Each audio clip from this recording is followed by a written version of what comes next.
बिस्मिल्लाहिर्रहमानिर्रहीम। Welcome to ENA। मैं हूं शिराज राय और आज आपके लिए हमने क्लास 11th का चैप्टर नंबर 2 लाया है। चैप्टर का नाम है vector and equilibrium. So student, इस चैप्टर के दो पार्ट्स होंगे। एक पार्ट में हम वेक्टर के बारे में पढ़ेंगे, वेक्टर क्या होते हैं, वेक्टर का अलजबरा क्या है, यानी एडिशन, सब्ट्रैक्शन, मल्टीप्लिकेशन, इसके बारे में पढ़ेंगे। और इस पार्ट नंबर 2 में हम पढ़ेंगे इक्विलिब्रियम क्या होता है, टाइप ऑफ इक्विलिब्रियम क्या होती हैं, कंडीशंस फॉर इक्विलिब्रियम क्या होती हैं। तो इस तरीके से आपका चैप्टर नंबर 2 कंप्लीट हो जाएगा। तो चलें कॉपी पेंसिल वगैरह निकाल दें। हम अभी स्टार्ट करने जा रहे हैं पार्ट नंबर 1 यानी कि वेक्टर वाले पोर्शन को। सो स्टूडेंट्स, इंट्रोडक्शन में कुछ चीज़ें इंपॉर्टेंट मेन ज़हन में रखिएगा।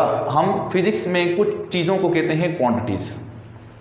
क्वांटिटीज से मुराद ये होती है, इट इज एक्चुअली अमाउंट और number of material. Amount of material, ये किसी भी मटेरियल की अमाउंट होती है। और एब्स्ट्रैक्ट थिंग, एब्स्ट्रैक्ट थिंग्स यानी एब्स्ट्रैक्ट थिंग्स जिनको आप फील कर सकते हैं, जिस तरह लव, ऑनेस्टी, इस तरह की चीज़ें होंगी, उनकी उसको भी कह सकते हैं क्वांटिटीज़। फिर अमाउंट ऑफ मटेरियल को भी आप क्वांटिटीज, या नंबर ऑफ मटेरियल्स को भी आप, या number of something is also known as quantities. अब फिजिक्स में क्वांटिटीज जो होती हैं ये दो तरह की होती हैं स्टूडेंट्स। एक को कहा जाता है फिजिकल क्वांटिटीज, एक का नाम आ जाता है फिजिकल क्वांटिटीज, और एक आपके पास आ जाती हैं non physical quantities. Non physical quantities,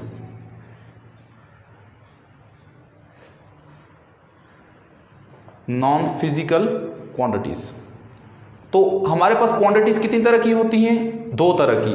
एक होती है फिजिकल क्वांटिटीज, एक होती है नॉन फिजिकल क्वांटिटीज। जब हम बच्चों बात करते हैं फिजिकल क्वांटिटीज की, तो इसका मतलब ये है कि हर वो क्वांटिटी जो ऑब्जर्व भी कर सकते हैं, मेजर भी कर सकते हैं। यानी simple is that, physical quantity से मुराद ये होती है ऐसी क्वांटिटी जो ऑब्जर्वेबल हों और मेजरेबल हों, यानी which can be observed and measured. Measurable quantities यानी ऐसी क्वांटिटीज को आप मेजर कर सकते हैं, इनको कहते हैं हम फिजिकल क्वांटिटीज।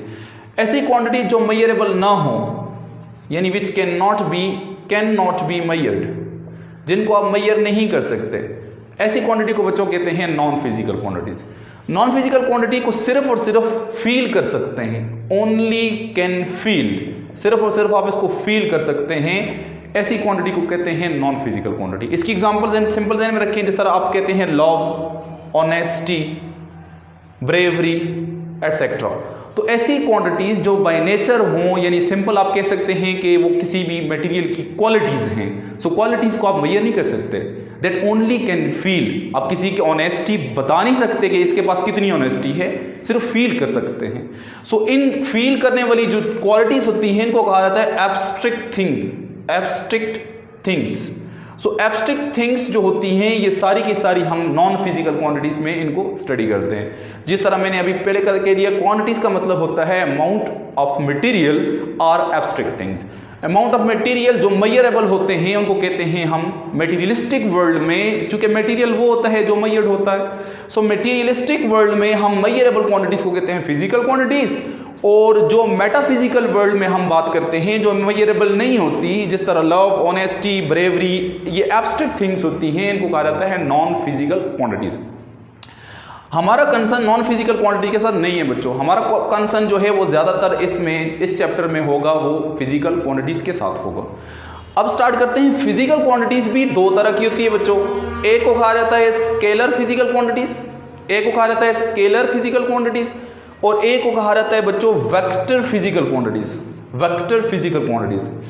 अब जाहिर सी बात है आप स्केलर और वेक्टर को अब डिटेल में समझेंगे कि ये हैं क्या चीज। स्केलर क्वांटिटीज कौन सी होती हैं, वेक्टर क्वांटिटीज कौन सी होती हैं? दोनों बच्चों क्या होती हैं? फिजिकल क्वांटिटीज होती हैं। फिजिकल क्वांटिटीज वो होती हैं जिनको आप मेजर कर सकते हैं। तो कीप इन माइंड, जो मेजरिंग यूनिट होती है, या जिसमें आपको जिस क्वांटिटी को आप मेजर करते हैं, वो उसका नाम हमने रखा हुआ है मैग्नीट्यूड। मैग्नीट्यूड। और now what is a magnitude? Magnitude क्या होता है, इसके ऊपर जरा बात करते हैं। मैग्नीट्यूड कहते हैं बच्चों number with proper unit, number with proper unit, इसको कहा जाता है magnitude. Number with proper unit का नाम आ गया मैग्नीट्यूड। अब चाहे वो स्केलर है चाहे वो वेक्टर है, दोनों के पास ये मैग्नीट्यूड हमेशा होता है, क्योंकि ये मेजरेबल क्वांटिटीज हैं। तो मेजरेबल क्वांटिटीज किस में मेजर करते हैं आप? मैग्नीट्यूड की टर्म में मेजर करते हैं। हाउ मच की बात जब बात करते हैं we talk about the magnitude. अब बच्चों बात करते हैं कि आया मैग्नीट्यूड क्या होता है। मैग्नीट्यूड सिंपल, इसकी एग्जांपल मैं देता हूं। मैं लिखता हूं जी 5 किलोग्राम। ये कैसी क्वांटिटी है जिसमें नंबर विद प्रॉपर यूनिट है, इसको कहा जाता है बच्चों मैग्नीट्यूड। सिमिलरली मैं बोलूं 5 मीटर पर second is a speed along north, ये भी एक फिजिकल क्वांटिटी है, ये मैग्नीट्यूड है, मेजरेबल है, मैग्नीट्यूड है इसका, number with proper unit. Unit किसकी है? वेलोसिटी की। नंबर क्या है? 5। सो 5 मीटर पर second is the magnitude of velocity. North का मतलब है direction. So keep in mind, इसमें आपने कोई डायरेक्शन मेंशन नहीं की, इसमें आपने डायरेक्शन मेंशन कर दी। सो हमारे पास फिजिकल क्वांटिटीज जो होती हैं वो बेसिकली डायरेक्शन रख भी सकती हैं, नहीं भी रख सकती। ऐसे फिजिकल क्वांटिटी जिनकी डायरेक्शन नहीं होती, हम सिर्फ मैग्नीट्यूड से उनको बता सकते हैं, और मैग्नीट्यूड से वो क्वांटिटीज अपना कंप्लीट सेंस देती हैं, उनको हमने नाम दे दिया स्केलर फिजिकल क्वांटिटीज का। अब हम बात करते हैं कि स्केलर फिजिकल क्वांटिटीज कौन सी होती हैं, और दूसरे फिर साथ में देख लेते हैं वेक्टर फिजिकल क्वांटिटीज कौन सी होती हैं। Scalar and vectors. अब स्केलर फिजिकल क्वांटिटीज ऐसी होती हैं बच्चों जिसका सिर्फ और सिर्फ only required a magnitude, only complete by magnitude, यानी सिर्फ और सिर्फ only gives a complete sense. इसमें यहां पर लिख सकता हूं only gives a complete sense, complete sense. So जो कंप्लीट सेंस सिर्फ और सिर्फ मैग्नीट्यूड से दे दें, ऐसी फिजिकल क्वांटिटीज को कहा जाता है बच्चों scalar physical quantities. For example इसकी मैं आसान मिसाल देता हूं। आप दुकान पे गए, आपने कहा जी 10 किलो आटा दे दो, 10 kg आटा दे दो। 10 किलोग्राम आटे की जब आप बात करते हैं तो अगला बंदा समझ जाता है, वो आपको 10 किलो तोल के दे देगा। मीन्स आपने कहा 10 kg, number with proper unit से ये फिजिकल क्वांटिटी क्लियर होगी। अब इस क्वांटिटी का नाम क्या है बच्चों? इस क्वांटिटी का नाम है मास, यानी आप मास की बात करें। So mass is a scalar quantity. मैं बोलूं जी 10 मिनट बाद इधर आ जाओ, 10 मिनट, सो 10 मिनट आपने कह दिया। सो 10 is actually number with proper unit. तो जब मिनट की मैंने बात की, एकदम अगला बंदा समझ गया ये टाइम की बात कर रहा है, तो बंदे को बात क्लियर होगी। तो time is also a scalar quantity. 10 minute यानी 10 मिनट जैसे ही आपने कह दिया, अगला बंदा समझ जाएगा कि 10 मिनट कितने होते हैं, और इसमें डायरेक्शन की जरूरत नहीं है, सिर्फ मैग्नीट्यूड से आप फिजिकल क्वांटिटीज का सेंस, कंप्लीट सेंस आपको मिल जाता है।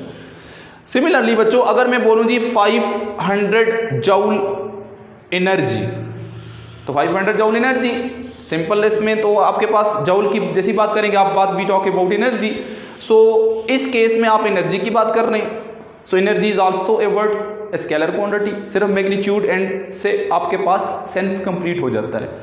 सिमिलरली डिस्टेंस में, डिस्टेंस की बात करता हूं, मैं बोलता हूं जी कि लेंथ की बात करता हूं। Distance actually length covered by the body. मैं बोलता हूं जी 1 मीटर एक जगह है, एक ग्राउंड है, उसकी जो लेंथ है, length of the ground is 10 या 100 metre. Length of the ground is 100 metre. So 100 metre मैंने कह दिया, 100 is actually number with proper unit, तो means we talk about distance. मैंने डिस्टेंस की बात की है, डिस्टेंस की बात की है, मीन्स डिस्टेंस भी कह सकते हैं, इसको लेंथ भी कह सकते हैं। So length is also a scalar quantity. आपकी सेंस कंप्लीट हो गया कि इस चीज की इतनी लेंथ है, भाई बात खत्म हो गई। अब बच्चों बात करते हैं वेक्टर्स क्वांटिटीज की, जिसको आप जब मैग्नीट्यूड बताते हैं तो वो कहते हैं नहीं अभी सेंस नहीं कंप्लीट हुआ, यानी विच रिक्वायर्ड मैग्नीट्यूड, मैग्नीट्यूड तो हो गई होगा प्लस साथ में डायरेक्शन। इन दो से उससे क्वांटिटी का कंप्लीट सेंस मिलता है, complete gives complete sense.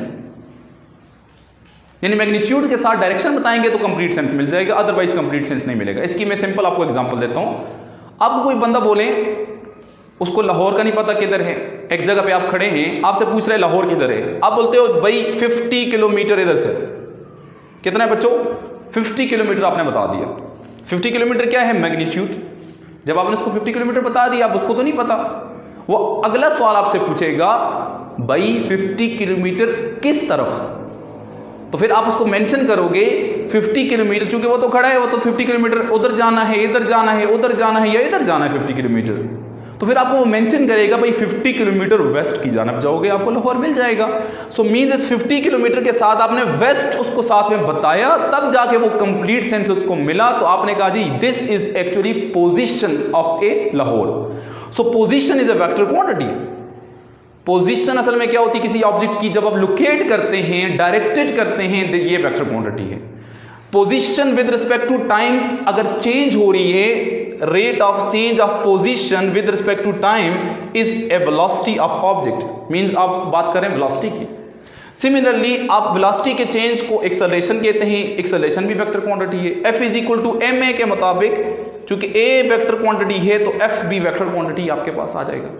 Similarly आपके पास टार्क एक वेक्टर क्वांटिटी है, सिमिलरली आपके पास टार्क वेक्टर क्वांटिटी है, सिमिलरली आपके पास इस तरीके से बहुत सारी फिजिकल क्वांटिटीज जो कि डायरेक्शन रखती हैं वो आप मेंशन कर सकते हैं। Momentum P is equal to mv, velocity और मास का प्रोडक्ट, ये भी आपके पास एक वेक्टर क्वांटिटी है। सो इस तरह की बहुत सारी एग्जांपल आप स्केलर एंड वेक्टर की दे सकते हैं। यानी ये क्वांटिटीज वो होती हैं चूंकि ये बेसिक क्वांटिटी में पोजीशन होती है, पोजीशन बगैर डायरेक्शन के नहीं बताई जा सकती। सो इन क्वांटिटीज को हमने नाम रख लिया वेक्टर्स। वेक्टर का वर्ड ही लैटिन वर्ड है, इसका मतलब होता है कैरियर। कैरियर किसको कहते हैं, यानी ये मैग्नीट्यूड के साथ साथ डायरेक्शन भी कैरी करता है। सो इससे आपको ये वेक्टर स्केलर की definition with example, vectors are known as a vector. Why vector को वेक्टर क्यों कहते हैं, ये आपको एक बात समझ आ गई, क्योंकि डायरेक्शन बगैर सेंस नहीं बनता ऐसी फिजिकल क्वांटिटीज का। तो जिन फिजिकल क्वांटिटीज का डायरेक्शन बगैर सेंस नहीं बनता, आपने उनको वेक्टर्स, आपने उनके साथ डायरेक्शन लगा दी और आपने उन फिजिकल क्वांटिटीज का नाम रख लिया वेक्टर फिजिकल क्वांटिटीज। ये था आपके पास बच्चों स्केलर और वेक्टर। ओके स्टूडेंट्स, अभी आपको एक चीज ध्यान में रखनी पड़ेगी कि स्केलर और वेक्टर को कैसे ऐड, सब्ट्रैक्ट, मल्टीप्लाई कर सकते हैं। तो algebra for scalar and vectors, यानी इनके लिए किस तरह का अलजबरा आप यूज करेंगे। तो बच्चों जो स्केलर क्वांटिटीज होती हैं इनके लिए सिंपल आप लीनियर अलजबरा यूज करोगे। लीनियर अलजबरा, लीनियर अलजबरा कौन सा होता है कि आप जिस तरह लीनियर अलजबरा से मुराद है 5 + 2 = 7, 5 - 2 = 3, ये लीनियर अलजबरा है। 5 × 2 = 10, ये सिंपल लीनियर अलजबरा है। आप सिंपल तरीके से उनको ऐड, सब्ट्रैक्ट, मल्टीप्लाई, डिवाइड कर सकते हैं। This is actually algebra for a scalar quantities. Now keep in mind for a scalar quantities you can add 2 scalar quantities which are in same in nature. Addition subtraction में ख्याल करना है आपने, जब भी 2 स्केलर क्वांटिटीज को add subtract करना है तो वो सेम फिजिकल क्वांटिटीज या जो सेम नेचर में होंगी आप उनको ऐड कर सकते हैं।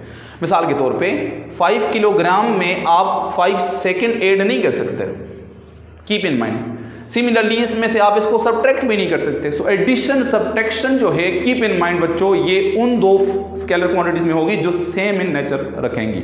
मिसाल के तौर पे 5 kg में आप 10 kg ऐड करेंगे तो रिजल्ट आ जाएगा 15 kg। So this is correct.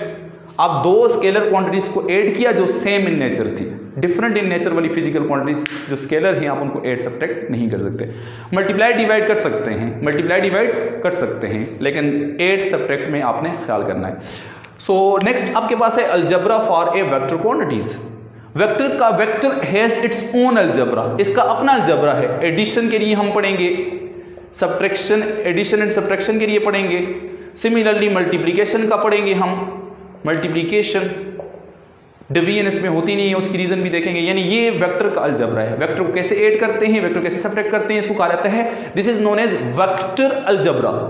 सो हम इस चैप्टर में वेक्टर अलजबरा को डिटेल में पढ़ेंगे, यानी ऐड, सब्ट्रैक्ट, मल्टीप्लाई कैसे होते हैं वेक्टर्स, इसके बारे में डिटेल में इस चैप्टर में पढ़ेंगे। सो ये चीज़ आपके पास आ गई। और स्केलर के लिए सिंपल ये चीज़ आपने ध्यान में रखनी है। ये आपके पास था वेक्टर अलजबरा क्या होता है, एडिशन, सब्ट्रैक्शन, मल्टीप्लिकेशन कैसे होती है वेक्टर या स्केलर की। तो ये आपने देख लिया, स्केलर के लिए ये कंडीशंस होती हैं, वेक्टर्स के लिए ये होती है। वेक्टर्स के लिए एडिशन, सब्ट्रैक्शन, मल्टीप्लिकेशन होती है, डिवीजन नहीं होती। सो keep in mind student, this is actually algebra for scalar and. Okay students, now the important thing is, एक 2 क्विज आपके लिए रखे हैं मैंने। एक इज करंट अ स्केलर और वेक्टर। करंट स्केलर होता है या वेक्टर होता है, इस चीज का इसमें आंसर आपने करना है। और दूसरी चीज ये है, ये एक क्वेश्चन 1 आ जाएगा। क्वेश्चन 2 आपके पास आ जाएगा, is area area is area a scalar और वेक्टर, अ स्केलर और वेक्टर। सो ये दो कंसेप्चुअल क्वेश्चन हैं, इनको आपने समझना है कि इनको करंट स्केलर है या वेक्टर है, या एरिया स्केलर है या वेक्टर है। इसको जरा चलें स्टडी करते हैं। सबसे पहले बात करते हैं बच्चों करंट की। करंट आपके पास सिंपल ये है कि आपके पास ये कोई बैटरी है, आपने इस सर्किट में यहां पर एक बल्ब लगाया हुआ, तो ये पॉजिटिव टर्मिनल बैटरी का, ये नेगेटिव, तो करंट फ्लो करेगा इन दिस डायरेक्शन, ये क्लोज पाथ में करंट फ्लो कर रहा। तो आया क्वेश्चन ये है कि आया ये करंट स्केलर है या वेक्टर है, क्योंकि इसकी डायरेक्शन है, तो इसमें आप करंट रीड किया आपने, लेट्स सपोज वो 5 एम्पियर करंट है, 5 एम्पियर। तो 5 एम्पियर का मतलब इसका मैग्नीट्यूड भी है और डायरेक्शन भी है, from positive terminal toward negative terminal. So फिर ये स्केलर है या वेक्टर है, इसके ऊपर बात करते हैं। So keep in mind student, this current is a scalar quantity. So हमारा आंसर क्या है? स्केलर। अब स्केलर क्यों है, इसके ऊपर जरा बात करते हैं। कोई भी फिजिकल क्वांटिटीज वेक्टर उस टाइम होती हैं बच्चों जिसमें मैग्नीट्यूड डायरेक्शन के साथ साथ एक इंपॉर्टेंट चीज इसको अपने पास नोट कर लें, वो भी जरूरी होती है, that is vector addition law. So vector वो होता है, so keep in mind, vector की डेफिनेशन असल में है मैग्नीट्यूड प्लस डायरेक्शन प्लस साथ में लॉ ऑफ वेक्टर एडिशन को ओबे करना चाहिए। Law of vector addition, law of vector addition should be obey. ये चीज जरूरी है, important thing is keep in mind, note कर लें इस चीज को कि मैग्नीट्यूड डायरेक्शन के साथ साथ आपको लॉ ऑफ वेक्टर एडिशन भी ओबे करना मस्ट है। अगर ओबे नहीं करती कोई फिजिकल क्वांटिटी, आल दो उसके पास ये दोनों मौजूद हैं, फिर वो वेक्टर क्वांटिटी नहीं होगी, वो स्केलर क्वांटिटी ट्रीट करेंगे।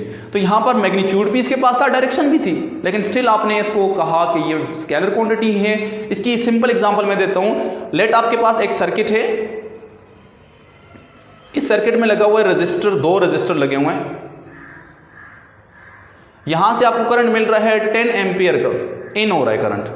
चूंकि इस पॉइंट पर जंक्शन पॉइंट है तो करंट डिवाइड हो जाएगा, कुछ इधर जाएगा कुछ इधर। लेट इधर जा रहा है आपके पास 7 एम्पियर का करंट और इस ब्रांच में जा रहा है 3 एम्पियर का करंट।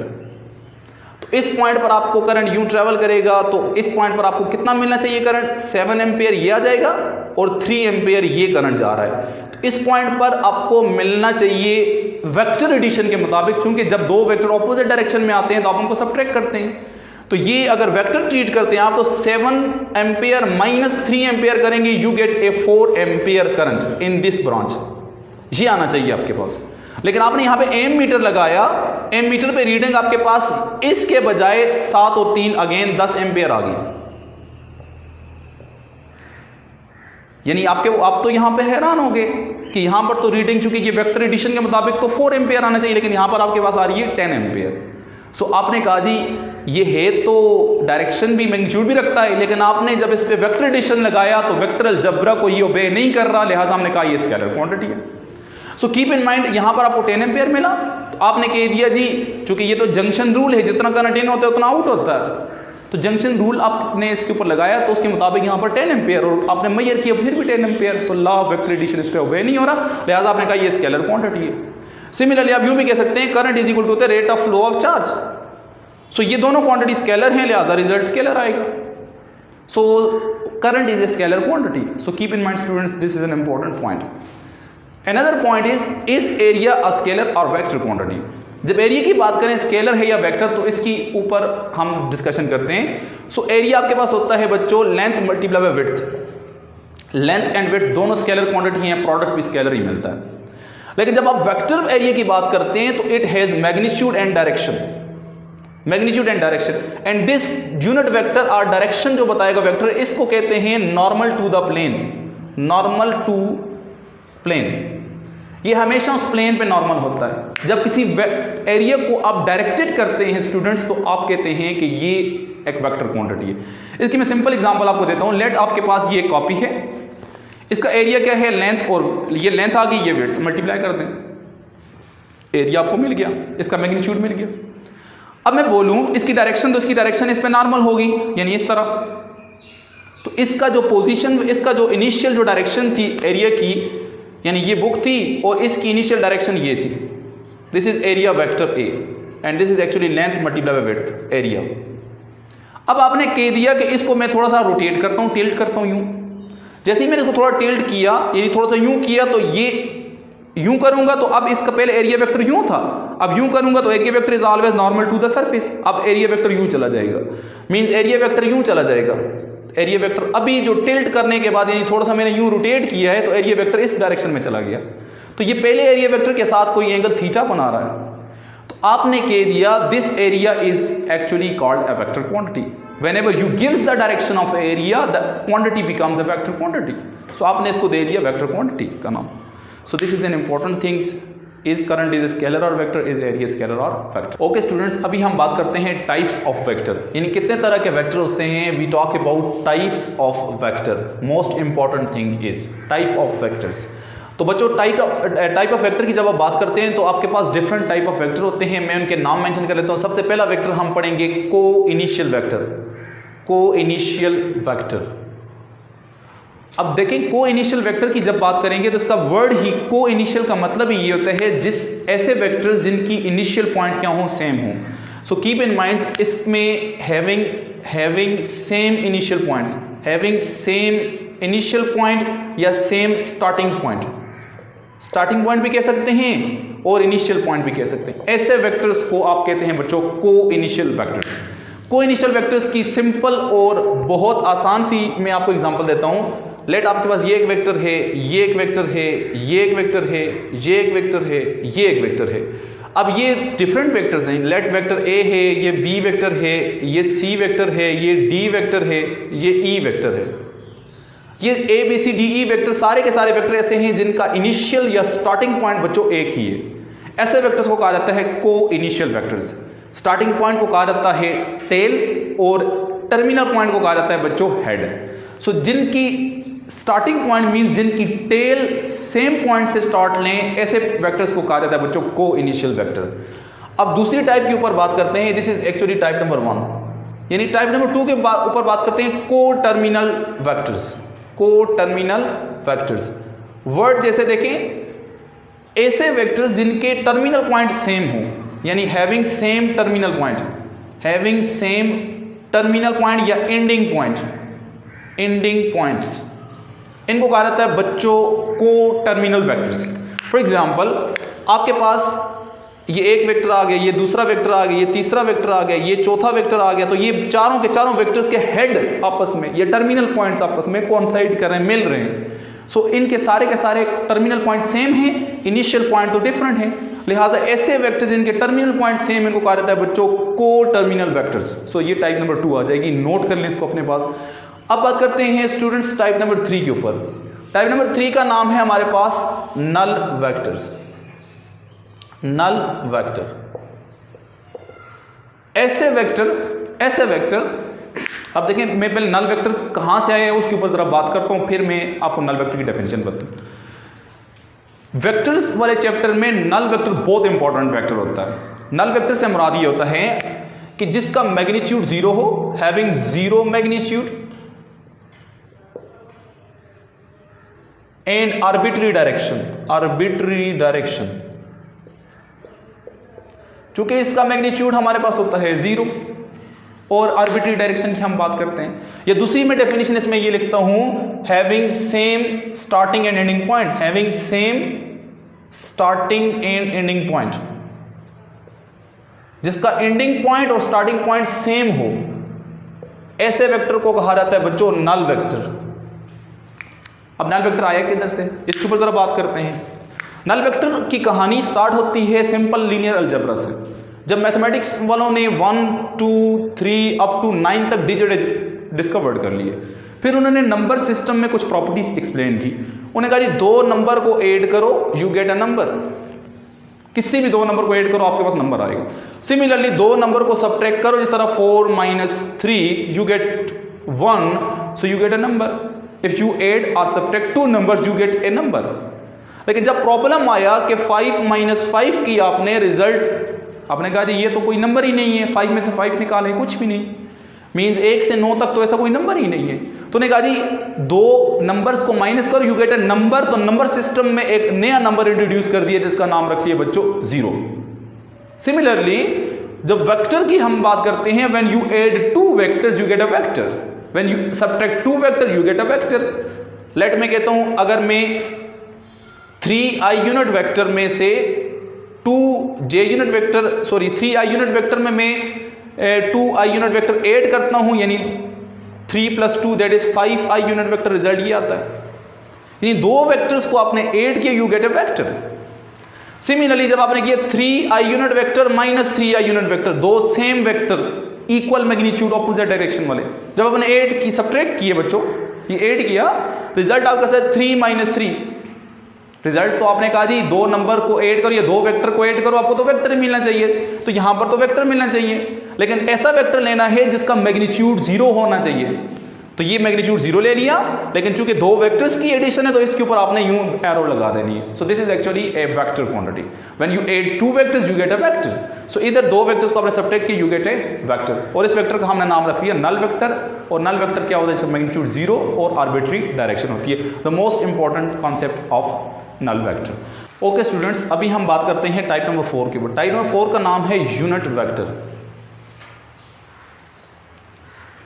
अब यूनिट वेक्टर क्या होता है? यूनिट का मतलब ही आपके पास 1 होता है, यानी ऐसा वेक्टर जिसका मैग्नीट्यूड 1 हो, having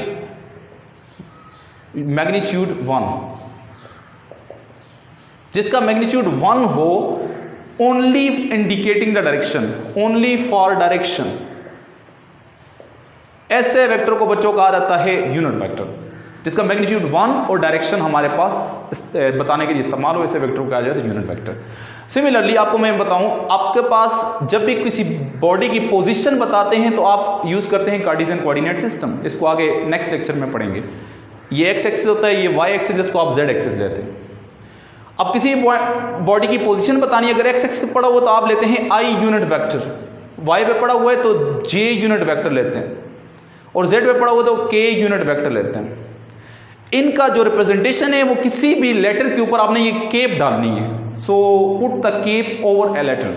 so this is known as word, this is known as a representation of a unit vector. Unit vector की डेफिनेशन डिफाइन कैसे करेंगे, तो ये बहुत आसान सी डेफिनेशन है। ये एक वेक्टर ए है, इस वेक्टर के पास होता है मैग्नीट्यूड, साथ में इसकी डायरेक्शन, तो डायरेक्शन के लिए मैंने यूज कर दिए ए केप। ए केप का मतलब ए यूनिट वेक्टर। ये अगर बताना चाहते हैं ये किसके बराबर है, तो मींस साथ इसको इस तरफ डिवाइड कर लें। So A vector divided by magnitude of A gives us a unit vector. So what is the definition for unit vector?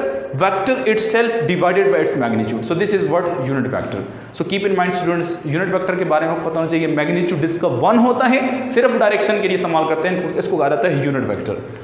अब हम बात करते हैं another type of vector, type number 5, जिसको कहा जाता है बच्चों पोजीशन वेक्टर। पोजीशन वेक्टर, नाम ही से जाहिर है पोजीशन, जो किसी भी ऑब्जेक्ट की पोजीशन बताने के लिए जो वेक्टर इस्तेमाल करते हैं उसको कहते हैं बच्चों position vector, indicating the position. अब पोजीशन कैसे बताएंगे, तो फॉर एग्जांपल ये 2 डायमेंशन सिस्टम है बच्चों। 2 डायमेंशन सिस्टम में ये एक्स एक्सिस है और ये वाई एक्सिस है। एक पार्टिकल पी यहां पर पड़ा हुआ है, इस पार्टिकल की पोजीशन इस ओरिजिन से बताएंगे, तो ओरिजिन से जब पोजीशन बताएंगे इसकी, तो आप बोलेंगे एक्स यूनिट एक्स एक्सिस पर पड़ा हुआ है, और सिमिलरली वाई यूनिट वो इस पर पड़ा हुआ है। तो इसकी पोजीशन बताएंगे तो पोजीशन इसकी यूं आ जाएगी। तो इसके लिए यहां ओरिजिन से आपने एक स्ट्रेट लाइन में एक वेक्टर लेना है, और इसकी पोजीशन को लिखेंगे एक्स एंड वाई पॉइंट्स में इस तरह, या आप इसको यूं लिखेंगे, पोजीशन वेक्टर को रिप्रेजेंट करेंगे बच्चों आर वेक्टर से। R vector is equal to X I unit vector plus Y J unit vector, यानी एक्स एक्सिस वो आई के अलोंग है और वाई यूनिट वो है जे यूनिट वेक्टर का मतलब वाई एक्सिस के अलोंग है। So this is a position vector in 2 dimension. 3 dimension के लिए बच्चों हो जाएगा R is equal to X I unit vector plus Y J unit vector plus Z K unit vector. So this is actually position vector. So position vector nothing, it is a straight line from the origin which gives us a position in 2 dimension or 3 dimension of a body। कोई भी body, कोई भी particle की position आपको locate करेगा। इसके बारे में हम नेक्स्ट लेक्चर में डिटेल में पढ़ेंगे, कोऑर्डिनेट सिस्टम में पोजीशन कैसे बताते हैं। ये आपके पास आ जाएगी टाइप नंबर 5। अब हम बात करते हैं टाइप नंबर 6 की। टाइप नंबर 6 बच्चों कहते हैं पैरेलल वेक्टर्स, यानी 2 या 2 से ज्यादा वेक्टर पैरेलल कब होंगे? Simple definition, having same direction. Parallel का मतलब ये होता है कि जिसमें डायरेक्शन सेम हो, ऐसे वेक्टर्स को कहा जाता है बच्चों पैरेलल वेक्टर्स। फॉर एग्जाम्पल इसमें मैग्नीट्यूड से कोई फर्क नहीं पड़ता, एक वेक्टर ये है, दूसरा वेक्टर ये है, दोनों की डायरेक्शन एक ही है, एक्स एक्सिस के नाम। इसका मैग्नीट्यूड चूंकि लेंथ बताता है मैग्नीट्यूड को, इसका मैग्नीट्यूड कम, इसका मैग्नीट्यूड ज्यादा है, तो इनके मैग्नीट्यूड डिफरेंट हैं लेकिन डायरेक्शन सेम है, दोनों को कहेंगे पैरेलल वेक्टर। 2 हो, 3 हो, 4 हो, 5 हो, इनफाइनाइट जितने मर्जी हो, अगर सेम डायरेक्शन रखते हैं तो पैरेलल वेक्टर्स है। सिमिलरली इसमें एक और चीज में इंपॉर्टेंट 7 टाइप में बता देता हूं, collinear vectors. Collinear vectors, so keep in mind students, collinear vector असल में पैरेलल वेक्टर ही होते हैं, लेकिन ऐसे पैरेलल वेक्टर जो लाइन में हो सारे, ऐसे पैरेलल वेक्टर को कहा जाता है कोलिनियर वेक्टर्स।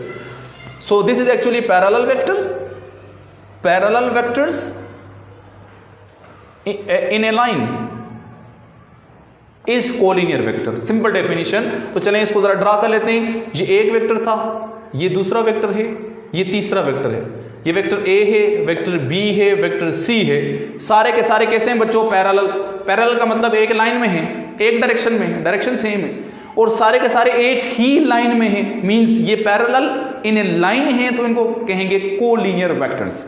तो ये था आपके पास कोलिनियर वेक्टर का कॉन्सेप्ट। मींस याद रखें, कोलिनियर वेक्टर्स हों या पैरेलल वेक्टर्स हों, वेक्टर्स का आपस में एंगल जो होगा वो 0 डिग्री होगा। यानी पैरेलल वेक्टर आपस में एंगल 0 डिग्री रखते हैं, यानी angle in case of parallel vector theta is equal to 0 degree. So this is an important for parallel और collinear vectors. Now we talk about another type, type number 8, anti parallel vectors. Anti parallel vectors, 2 या 2 से ज्यादा vectors उस time anti parallel होते हैं बच्चों जब उनका मैग्नीट्यूड चाहे जितना मर्जी हो, डिफरेंट हो, सेम हो, उससे फर्क नहीं पड़ता, डायरेक्शन ऑपोजिट हो, ओनली ऑपोजिट डायरेक्शन, जिनकी डायरेक्शन ऑपोजिट हो, ऐसे वेक्टर्स को कहा जाता है एंटी पैरेलल। मैग्नीट्यूड से फर्क नहीं पड़ता। फॉर एग्जांपल एक वेक्टर यूं है, दूसरा वेक्टर यूं है, अब इसका मैग्नीट्यूड ज्यादा है क्योंकि इस वेक्टर की लेंथ ज्यादा ली हुई आपने, लेंथ बताएगा मैग्नीट्यूड, इसका मैग्नीट्यूड कम है। So this vector is, let's suppose this is A vector, this is B vector. So A और बी वेक्टर आपस में एंटी पैरेलल वेक्टर कहते हैं बच्चों। इन ए और बी या एंटी पैरेलल वेक्टर में हमेशा थीटा जो होता है वो 180 डिग्री होता है। Keep in mind students, theta क्या होता है, 180 डिग्री होता है। इसके साथ मिलता जुलता मैं टाइप नंबर 9 में कहता हूं नेगेटिव वेक्टर।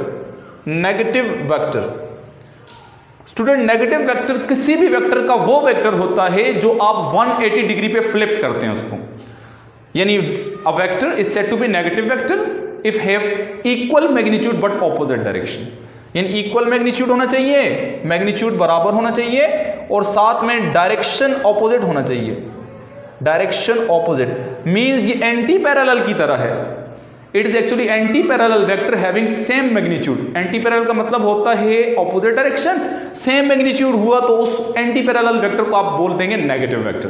फॉर एग्जांपल आपके पास एक वेक्टर ए है, ये वेक्टर ए था, इस ए वेक्टर का नेगेटिव वेक्टर बताना चाहते हैं आप, तो इसको फ्लिप कर दें यूं। तो जब इसको फ्लिप करेंगे 180 डिग्री पर, यूं पहले यूं था, अब 180 डिग्री पर फ्लिप कर दें, यूं करते हैं इसको, तो यूं करेंगे तो ये एरो इधर चला जाएगा। सो this is A minus time A vector. अब इन दो में एंगल कितना होगा, जाहिर सी बात है, एक वेक्टर यूं था और दूसरा आपने फ्लिप करके यूं कर दिया। This is A vector, this is minus a vector. Magnitude बच्चों दोनों का क्या है, सेम। रिजल्ट आपको क्या मिलेगा, 1, इसका एंगल क्या होगा 180 degree. Keep in mind sum of two negative vectors, sorry sum of two vectors या sum of vector and its negative vector always gives us a null vector. तो जब भी इनका सम लेंगे बच्चों, इसका सम आएगा null vector. So keep in mind a vector minus a vector gives us a null vector. Sum of a vector with a negative vector with its negative vector gives us a null vector. So this is actually type number 9. Okay students, अब हमारे पास है type number 10. Type number 10 का मतलब होता है equal vectors.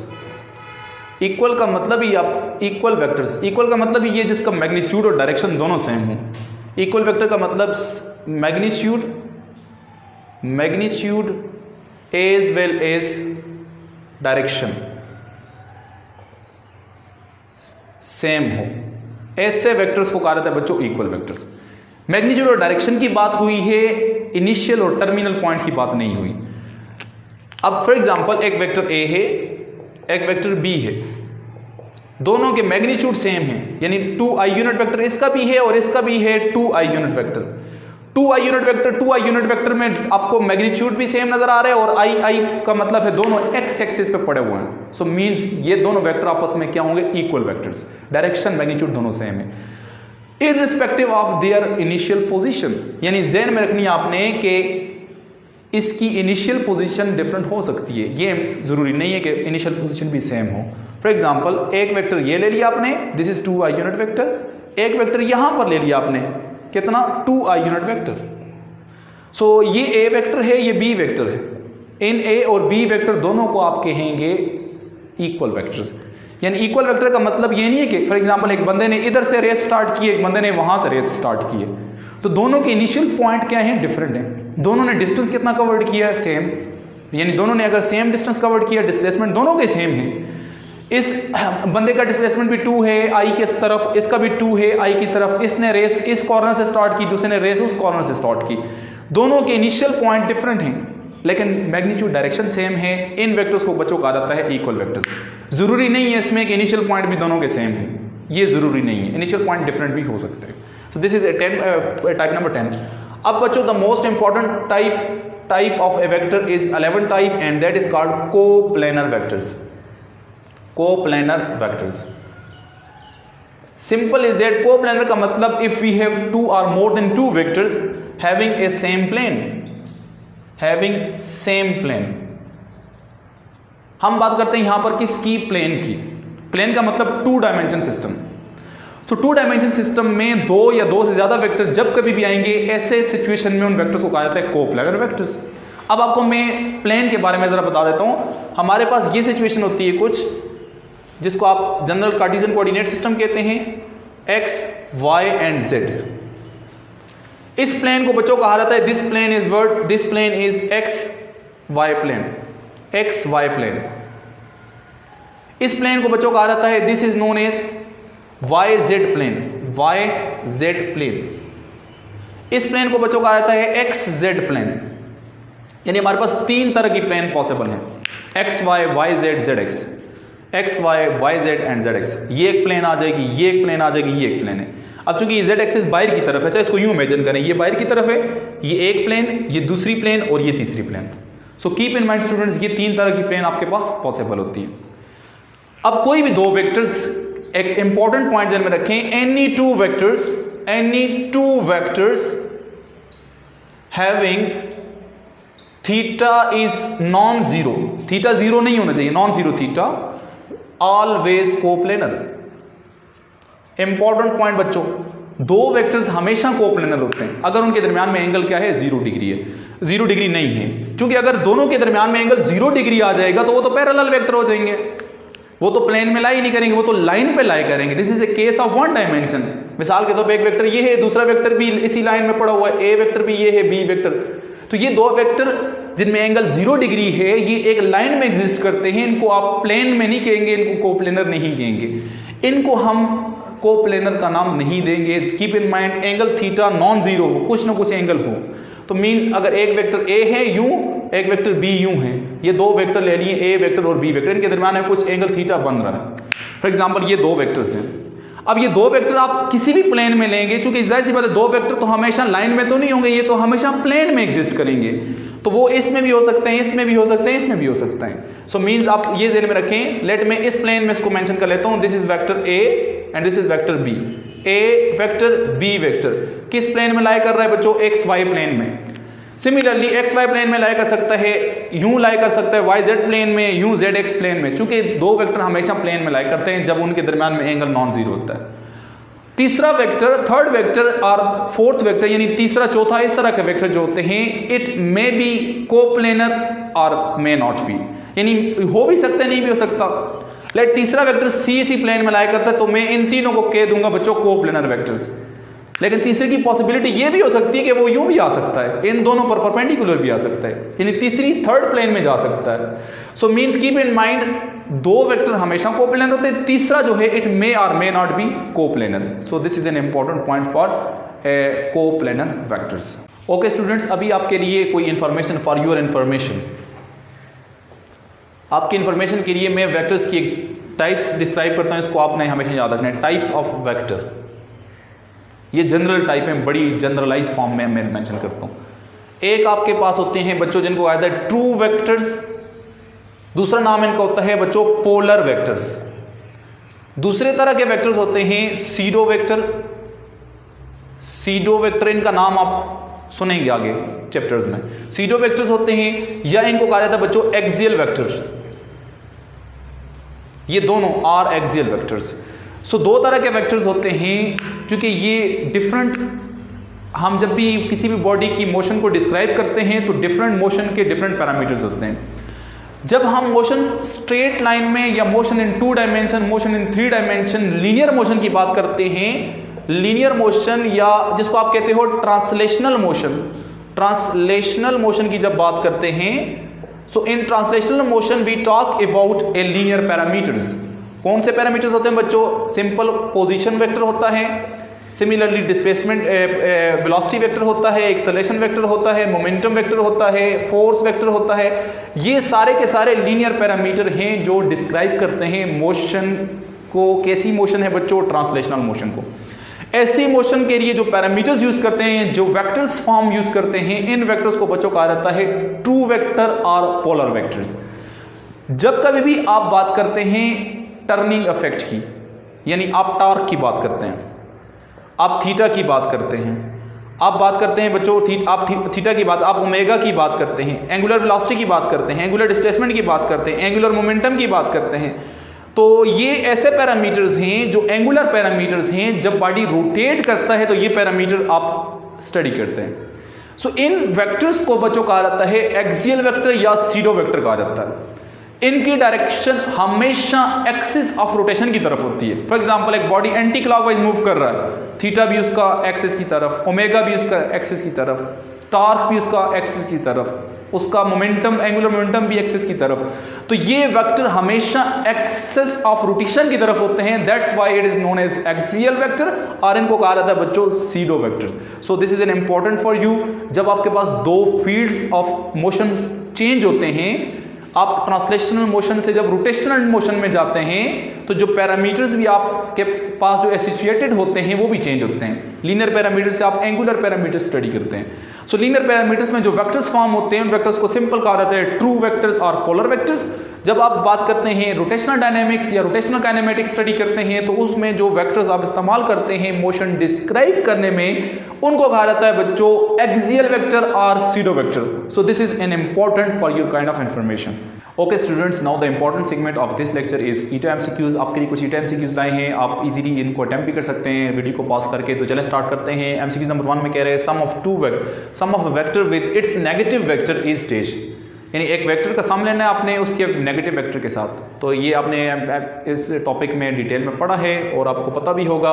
Option A है 0, null vector, both A and B are unit vector. So both A and B अगर आप क्लिक करेंगे तो ये गलत हो जाएगा, क्योंकि 0 एक नंबर है और दो वेक्टर को आप 8 सब्ट्रैक्ट करेंगे, you get a vector. So option B is correct, you get a null vector. Keep in mind students. So MCQs number 2 में कह रहे हैं unit vector of A is dash. यानी ए वेक्टर का unit vector क्या होगा? तो आपको बताया था vector itself by its magnitude. So correct option is A. Third में कह रहा है कि if two vectors having a theta is non zero vectors are called dash. दो वेक्टर्स हों उनमें थीटा कुछ ना कुछ है, जीरो नहीं है, उन वेक्टर्स को कोप्लेनर, कोलिनियर, इक्वल और सीडो वेक्टर्स कहा जाता है। तो बच्चों जिनमें एंगल 0 डिग्री ना हो, ऐसे वेक्टर्स को बच्चों कहा जाता है कोप्लेनर वेक्टर्स। ये मैंने आपको बताया भी था कि दो वेक्टर हमेशा कोप्लेनर होते हैं। ये था आपका आज का वेक्टर का लेक्चर नंबर 1। ओके, इसके साथ आपने इस नेक्स्ट आने वाले वीडियोस को देखने के लिए, कॉन्सेप्चुअल फिजिक्स सीखने के लिए इस चैनल को सब्सक्राइब भी करें, लाइक भी करें और बेल आइकन पे ज़रूर क्लिक करें। Thank you very much.